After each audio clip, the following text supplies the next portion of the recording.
कि हमारे कारगिल के शहीद के नाम से साथ के लगते गांव का नाम है, उस शहीद के नाम पे रखने की मैं घोषणा करता हूँ। और डीसी साहब को कहता हूँ कि कांग्रेस वाले तो लारा लप्पा लाते रहे, यानी कांग्रेस वाला 10 साल राज करा। राज करने के बाद इस इलाके की शान भाई ने इस देश के लिए शहादत दी, और उस शहीद के नाम पे स्कूल का नाम रखने में भी उन लोगों को आपत्ति थी। उन लोगों को शर्म आती होगी कि हमारे बीच का लड़का जो इस देश के लिए शहीद हुआ है, उसके नाम से अगर स्कूल का नामांकन कर दिया तो शायद को कोई दिक्कत होती होगी। अगर हमने कोई दिक्कत नहीं होती, अभी खड़ा खड़ा उस स्कूल का नाम उस शहीद के नामांकन करने की घोषणा करता हूँ। और मैं डीसी साहब से भी कहूंगा कि हमारा वो जो शहीद का बेटा यहाँ पर है, अभी वो एप्लीकेशन भी दे के गया है। डीसी साहब उस एप्लीकेशन को मान्य समझते हुए उसका प्रोसेस चालू करके उस स्कूल का नाम उस शहीद के नाम पे आप करके दे देंगे। डन होगा। आदरणीय बड़े भाई दीपक मंगला जी, हमारे इस इलाके का चहुमुखी विकास हो, उसके लिए दिन रात अथक मेहनत और प्रयास करके इस जिले का नक्शा बदलने में लगे हुए यहाँ के बहुत नौजवान उपायुक्त डिप्टी कमिश्नर भाई अखिल पिलानी जी, हमारे जिला के महामंत्री रमेश जी, हमारा पार्षद तौफिक जो जिला पार्षद भी है, किसान मोर्चा के जिला के अध्यक्ष मनीष जी, जसवंत गोयल जी, औरंगजेब साहब, हमारी पार्टी के बहुत पुराने कार्यकर्ता हैं भाई औरंगजेब जी, पूर्व चेयरमैन रहे, फखरुद्दीन जी,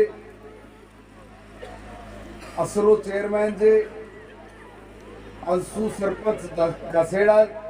यादराम जी अभी रास्ते में रोक लिया था, निजामू सरपंच साहब बीगनपुर, आरिफ सरपंच, जसराज जी मंडल के अध्यक्ष, और जितने भी सरपंच जिला परिषद के सदस्य, चाचाओ, बड़े भाई, छोटे भाई, मेरी चाची ताई, छोटी बहन, बड़ी बहन, सबको मेरी नमस्ते, सबको राम राम। भारत माता के। दोस्तों, आज मेरा बड़ा सौभाग्य है कि मैं आज हिगनपुर के इस स्कूल के नव निर्माण कमरों के उद्घाटन के अवसर पर यहाँ पर उपस्थित हुआ हूँ। आज लगभग 3 से 4 घंटे में लेट, मगर 4 घंटे लेट होने के बावजूद भी इतनी बड़ी संख्या में आपका प्यार, आपका जुनून, ये देखकर दिल बहुत गदगद हुआ है कि आप लोगों ने भारतीय जनता पार्टी के इतने काबिल जो हमारे यहाँ से पार्षद हैं, जो हमारे सरपंच हैं, उन्होंने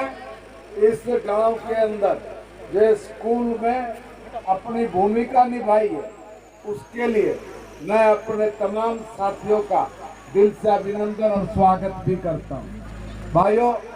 एक बात ध्यान रखने की है, हमने स्कूल की बिल्डिंग तो बना दी, मगर क्या स्कूल में बच्चे होते? अगर वो बच्चे समय पर आते, इसका भी ख्याल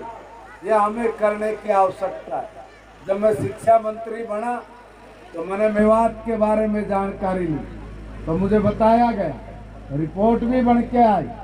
कि ऐसा काम होता है कि पहले आप किसी मदरसे में या किसी दूसरे संस्थान में बच्चों को भेजते हो, और फिर कोई समय बचता है तब कहीं जाके स्कूल में बच्चा आता है। मेरी आप लोगों से हाथ जोड़ के प्रार्थना है, अपने बच्चों को पढ़ाओ, अपने बच्चों को इस लायक बनाने के लिए स्कूल में भेजो कि वो भी कल अखिल पिलानी की तरह डिप्टी कमिश्नर बन के देश के किसी क्षेत्र में सेवा करता हो। इसलिए जरूरी है कि कि हम लोग पढ़े और बिना पढ़ाई के एक बात ध्यान करना, कुछ भी नहीं है। ये एक ऐसी विद्या आपके पास है जो हर पल आपके काम आने वाली है। पढ़ा लिखा व्यक्ति कोई रोजगार भी कर सकता है, कोई नए काम शुरू कर सकता है, स्कूल खोल सकता है, वो आगे बच्चों को प्रेरणा दे सकता है, वो आगे आने वाली पीढ़ियों के लिए रास्ते खोल सकता है। इसलिए बहुत जरूरी है कि हम लोग पढ़ाई की तरफ पूरा ध्यान देते हुए अपने स्कूलों में अपने बच्चों को भेजें और उनको एक अच्छा इंसान बनाने के लिए एक अच्छी पढ़ाई का इंतजाम वो हरियाणा की नायब सैनी सरकार आपको करके दे रही है, उसमें कसर नहीं छूटेगी। आज मैं आ रहा था तो मुझे कहा गया कि हमारे गांव का स्कूल इसको +2 तक का किया जाए, मगर अभी तक तो प्राथमिक है और प्राथमिक से पहले मिडिल कराओ, फिर इसको 10वीं का कराओ और फिर इसमें +2 का इसलिए कराओ कि यहाँ पे उतने बच्चे हैं कि नहीं है। मैं एक बार यहाँ की जो प्रिंसिपल है मैं उनको कहूँगा और डीओ को भी कहूँगा कि एक बार यहाँ के बच्चों की स्ट्रेंथ वो कितनी है एग्जैक्ट मुझे लिख के भेजे, ताकि अगर इसको +2 का भी बनाना हुआ तो मैं इस स्कूल को +2 का भी बना दूंगा, और नहीं तो मिडिल स्कूल है तो 10वीं का मैं आज ही घोषणा करके जाता हूँ तो इस स्कूल को 10वीं का स्कूल बना। दूसरा एक बात और मुझे कही गई कि हमारे कारगिल के शहीद के नाम से 7 के लगते गांव का नाम है, उस शहीद के नाम पे रखने की मैं घोषणा करता हूँ और डीसी साहब को कहता हूँ कि ये कांग्रेस वाले तो लारा लप्पा लाते रहे, यानी कांग्रेस वाले 10 साल राज करा, राज करने के बाद इस इलाके की शान भाई ने इस देश के लिए शहादत दी और उस शहीद के नाम पे स्कूल का नाम रखने में भी उन लोगों को आपत्ति थी। उन लोगों को शर्म आती होगी कि हमारे बीच का लड़का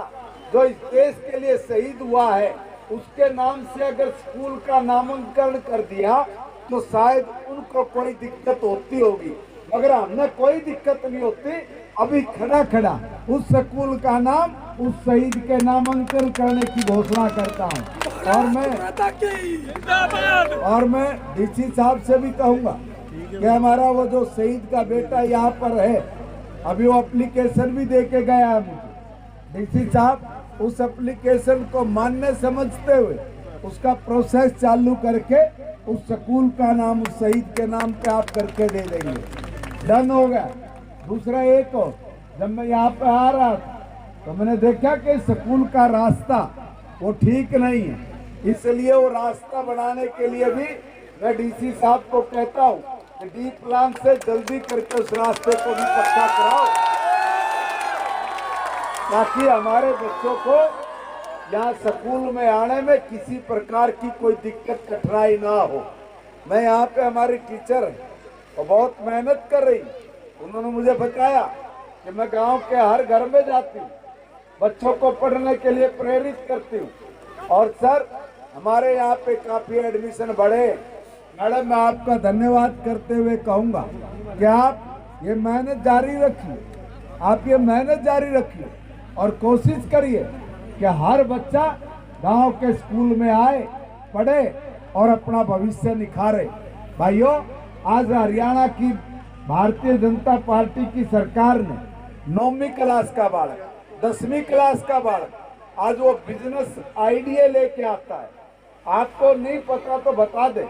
कि नायब सैनी जी ने आदरणीय नरेंद्र मोदी जी के नेतृत्व में ये तय करा कि जो बालक हमारा 9वीं 10वीं में पढ़ता है, 11वीं 12वीं में पढ़ता है, वो नौकरी मांगने वाला नहीं और नौकरी देने वाला बने। और नौकरी देने वाला जब भी बन सकता है जब उसका अपना कोई सब रोजगार हो, और जिसके पास अपना रोजगार हो और वो 10 लोगों को और रोजगार देने की ताकत रखता हो। इसलिए हम लोगों ने वोकेशनल एजुकेशन भी आपके स्कूल में साथ के साथ पढ़ाने का हमने काम शुरू किया है और बहुत सारे मेवात के ऐसे स्कूल हैं जिसमें हमारे बच्चे अपना बिजनेस आइडिया वो लेते हैं। मैं अभी पंचकुला में था सोमवार को, तो मेवात की एक कैंप लगा, तो मेवात की बच्चियां भी वहाँ पे थी। उन्होंने बहुत अच्छे अच्छे अपने बिजनेस आइडिया बनाए। उन्होंने कहा कि हम लोग बिजनेस करना चाहती। मैंने कहा तुम्हारे परिवार के लोग तुम्हें इजाजत देते हैं? वो कहने लगे हाँ अंकल जी, हमें देते हैं, और हमारे परिवार में मेरे पापा ने मुझे इसीलिए यहाँ पर भेजा है कि बेटा तू जाकर देख के आ वहाँ पे किस तरह के बच्चों